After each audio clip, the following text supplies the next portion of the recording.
नमस्ते गाइस, और आज की फाइट वीडियो में सबसे पहले बात करते हैं मिडिलवेट चैंपियन ड्रिकस डुप्लेसी और इजराइल अदेसान्या के बारे में। इन दोनों फाइटर्स की फाइट UFC 305 की मेन इवेंट में होने वाली है, जहां पर अदेसान्या के बारे में ड्रिकस डुप्लेसी का ये कहना था कि इजराइल अदेसान्या खुद को कन्विंस कर रहा है कि वो स्टिल एक चीज करना चाहता है, वो स्टिल इस डिवीजन का एक टॉप फाइटर है। बट अब उसकी ओपिनियन में अदेसान्या वैसा नहीं बन सकता, और जो उसके पास पहले था वो उसे कभी भी नहीं मिलने वाला। अदेसान्या सबको ये शो करना चाहता है कि उसके पास स्टिल एबिलिटी है टॉप में कंपीट करने की, बट उनकी फाइट में वो अदेसान्या को शो करेगा कि उसके पास अब वो एबिलिटी नहीं बची है। अब दूसरी साइड अदेसान्या का भी इंटरव्यू आया, जहां पर बेसिकली उसका ये कहना था कि ड्रिकस डुप्लेसी ने 3 किंग्स ऑफ अफ्रीका यानी कि उसको, कमारू उस्मान और फ्रांसिस इंगानू को डिसरिस्पेक्ट किया है। इजराइल अदेसान्या का ये कहना था कि ड्रिकस को ये चीज एक्नॉलेज करनी पड़ेगी कि वही अफ्रीका के किंग्स हैं, और वो ऐसा नहीं बोल सकता कि वो रियल अफ्रीकन चैंपियंस नहीं है। अदेसान्या का ये भी कहना था कि अभी जो ड्रिकस UFC का चैंपियन है वो चैंपियन नहीं बन पाता अगर उसने, कमारू उस्मान और फ्रांसिस इंगानू ने ये पाथ उसके लिए सेट नहीं किया होता। और अब moving on to the next update, तो आज के नेक्स्ट अपडेट में बात करते हैं हेवीवेट चैंपियन जॉन जोन्स के बारे में। तो रिसेंटली जॉन जोन्स अपनी नेक्स्ट फाइट की डेट को कंफर्म कर देता है, जहां पर जॉन जोन्स रिवील करता है कि वो फाइट करने वाला है नवंबर 9 मैडिसन स्क्वायर गार्डन में। ओपोनेंट तो जॉन जोन्स का स्टीपी मियोचिची रहने वाला है, बट इन दोनों की फाइट से ज्यादा ये चीज इंटरेस्टिंग है कि अगर जॉन जोन्स अपनी फाइट को विन कर जाता है तो क्या फिर वो रिटायरमेंट लेने वाला है या फिर वो स्टिल फाइटिंग करेगा। आज की नेक्स्ट फाइट अपडेट में बात करते हैं लाइट हेवीवेट फाइटर मैगोमेड अंकलाइव ने क्या कहा light heavyweight champion Alex Pereira के बारे में। तो अभी तक अंकलाइव की तरफ से बहुत सारे ट्वीट्स हो रहे थे, बट अब रिसेंटली मैगोमेड अंकलाइव का इंटरव्यू भी आ गया, जहां पर ये देखिए कि उसने क्या बोला एलेक्स के बारे में। तो बेसिकली मैगोमेड अंकलाइव का ये कहना था कि एलेक्स की स्ट्राइकिंग ओवररेटेड है। उसे लगता है कि एलेक्स परेरा एक ग्रेट स्ट्राइकर है, बट वो हमेशा मूव फॉरवर्ड करता है, और यहीं पर उसे लगता है कि एलेक्स परेरा मिस्टेक को कर सकता है, और वो बिलीव करता है कि उनकी फाइट में भी वो इसी चीज पर उसे कैच कर सकता है। वो बेसिकली एक प्लान को बना रहे हैं, अगर वो एलेक्स के साथ स्ट्राइकिंग करता है, बट अगर यहां पर उसने अपनी रेसलिंग को भी ऐड कर लिया तो फिर एलेक्स परेरा के पास कोई भी चांस नहीं बचेगा। ओवरऑल जब वो एलेक्स परेरा की स्ट्राइकिंग को देखता है तो उसे लगता है कि एलेक्स परेरा एक ओवररेटेड स्ट्राइकर है, जहां पर वो काफी लकी है कि उसने अभी तक सीरियस कंपटीशन को फेस नहीं किया है। उसके पास रेसलिंग हमेशा से रहेगी, बट वो ऑल्सो रेडी है एलेक्स परेरा के साथ स्टैंड अप फाइट करके उसे टेस्ट करने की। तो आई एम नॉट श्योर कि यहां पर अंकलाइव का क्या कहना है कि अभी तक एलेक्स ने सीरियस कंपटीशन को फेस नहीं किया, क्योंकि अगर हम एलेक्स के रिकॉर्ड को देखें तो वो सारे फॉर्मर चैंपियंस को बीट कर रहा है, जहां पर उसने यान ब्लोविच को भी बीट किया, जिसके साथ मैगोमेड अंकलाइव ने भी फाइट की थी, और वहां पर मैगोमेड अंकलाइव की फाइट एक ड्रॉ गई थी। तो अगर मुझे दोनों को कंपेयर करना हो तो मुझे तो ऐसा लगता है कि एलेक्स परेरा ने ज्यादा सीरियस कंपटीशन को फेस किया है एज कंपेयर टू मैगोमेड अंकलाइव। अब इसी के साथ जब मैगोमेड अंकलाइव से यह पूछा गया कि अगर उसकी एलेक्स परेरा के साथ फाइट हो जाती है तो वो इस फाइट को कहां पर चाहता है, तो मैगोमेड अंकलाइव का यह कहना था कि उसे कोई भी वीजा इशू नहीं है, तो वो कहीं पर भी एलेक्स के साथ फाइट करने के लिए रेडी है, बट ऑब्वियसली वो प्रेफर करेगा अगर ये फाइट होती है अबू धाबी में, क्योंकि वहां पर उसे ज्यादा सपोर्ट मिलेगी।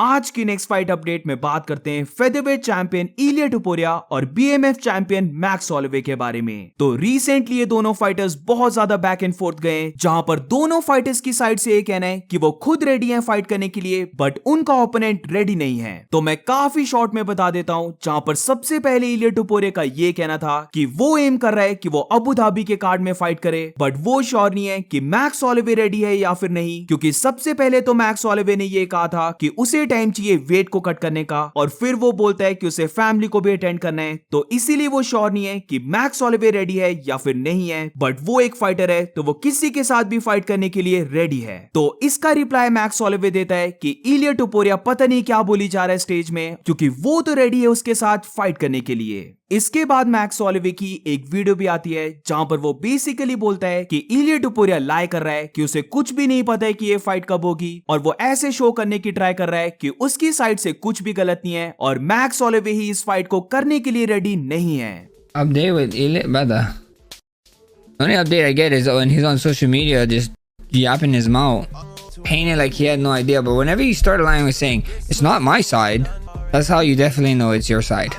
और फिर इसके बाद इलिया टुपोरे का ट्वीट आता है जहां पर वो मैक्स होलोवे को बोलता है कि वो डेट को चूज करे कि वो कहां पर उससे बीट होना चाहता है। जहां पर भी मैक्स होलोवे बोलेगा वो वहीं पर उसकी लाइट्स को टर्न ऑफ कर देगा, जिसका बेसिकली मतलब है कि वो उसी प्लेस पर उसे नॉकआउट कर देगा। और फिर उसके बाद इलिया टुपोरिया ये भी बोलता है कि गॉड ब्लेस मैक्स होलोवे, उसके अगेंस्ट उसके लिए कुछ भी नहीं है, बट वो पहला फाइटर बनेगा जो उसे डिस्कनेक्ट करने वाला है, यानी कि नॉकआउट करने वाला है, और ये चीज उसे बहुत फन लग रही है। और फिर एंड में इसका रिप्लाई मैक्स होलोवे भी देता है जहां पर वो भी उसे बोलता है गॉड ब्लेस यू, और उसे चाहिए कि वो डिस्कनेक्ट करे खुद को सोशल मीडिया से। तो अब लेट्स सी दोनों की फाइट कब होती है। पहले तो ये बोला जा रहा था कि ये फाइट UFC 306 में होगी, बट अब मे भी ऐसा हो सकता है कि क्योंकि UFC शॉन ओमेली की फाइट भी करवाना चाहती है इस 306 के कार्ड में, तो इसीलिए इलिया टुपोरिया और मैक्स होलोवे की फाइट मे भी UFC कंसीडर कर रही है कि वो किसी और डेट में करवा दें, क्योंकि अगर 306 में इलिया टुपोरिया और मैक्स होलोवे की फाइट होती है तो डेफिनेटली ये फाइट एक मेन इवेंट होगी।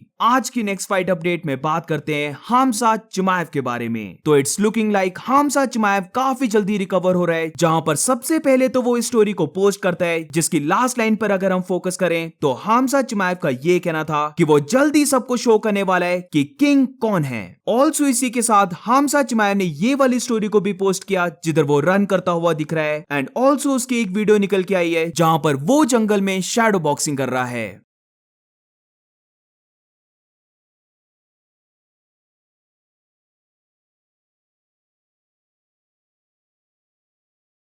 तो I am really hoping Khamzat Chimaev October की कार्ड तक रेडी हो जाए, जहां पर ये चीज पॉसिबल है कि उसकी फाइट रॉबर्ट विटेकर के साथ रीबुक हो जाए। बट अगर ऐसा नहीं होता है तो ये चीज मैं पहले भी बोल चुका हूं कि I really want to see Khamzat Chimaev versus Paulo Costa. अब फाइटर के रिटर्न के बारे में बात लगी है, तो आज की नेक्स्ट फाइट अपडेट में बात करते हैं farmer lightweight champion Charles Oliveira के बारे में। तो चार्ल्स ओलिवेरा भी अपना रिटर्न करने वाला है, जहां पर उसका ये कहना था कि वो एम कर रहा है लेट अगस्त या फिर अर्ली सितंबर में फाइट करने के लिए। ऑल्सो इसी के साथ एक और फाइटर अपना रिटर्न करना चाहता है, जहां पर ये फाइटर है farmer featherweight champion Alexander Volkanovski. तो अलेक्जेंडर वोल्कानोव्स्की का ये कहना था कि वो रियली वेट करने वाला है अपने फेदरवेट चांस के लिए, जहां पर वो फेदरवेट डिवीजन में सिर्फ बेल्ट के लिए फाइट करेगा और किसी के साथ भी फाइट नहीं करेगा। बट ये चीज भी वो जानता है कि ऐसी अपॉर्चुनिटी उसे नेक्स्ट ईयर से पहले नहीं मिलने वाली, क्योंकि अभी तो इलिया टुपोरिया और मैक्स होलोवे की फाइट होने वाली है। तो इसीलिए वो चाहता है कि इन द मीन टाइम वो फाइट करे लाइट वेट डिवीजन में। वो चाहता है कि वो इस लाइट वेट डिवीजन में डस्टिन पोरियर या फिर चार्ल्स ओलिवेरा के साथ फाइट करे।